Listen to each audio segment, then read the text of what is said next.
Look, it's time we put the idea to rest that there's a sub-generation called Xennials, born between 1977 and 1983. You know, half Generation X and half Millennial, Xennials.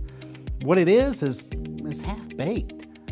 Hey, there's nothing wrong with a group of people at a certain stage of life trying to find common ground. You know, these Xennials are 35 to 41 years old, parents with young kids, mortgages, soccer moms, and stay-at-home dads to some extent.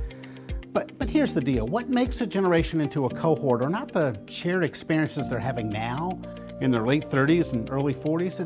It's what happened when they were coming of age, essentially during their teenage years. Importantly, too, generational distinctions are not psychological, but sociological. It isn't who you are as a person, it's what external forces shaped you.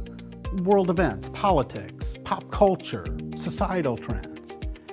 On top of that, social scientists and demographers will tell you that the academic definition of a generational cohort is that it's about 20 years in duration. It needs to be long enough for the oldest member to give birth to the youngest member, potentially. Now, what that means is that every generation will then have a front half and a back half. So for boomers, for example, there are Bob Dylan boomers and Bruce Springsteen boomers, front half and back half.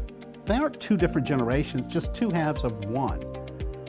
The same is true for these younger Gen Xers and older millennials who are seemingly detached from the rest of their generation. Ultimately, each will have more in common with their generational brethren than with some invented micro-generation in the middle. Let me end with this. What's happening here is actually fascinating to us because it's not really about generations. It's about identities. More on that next time.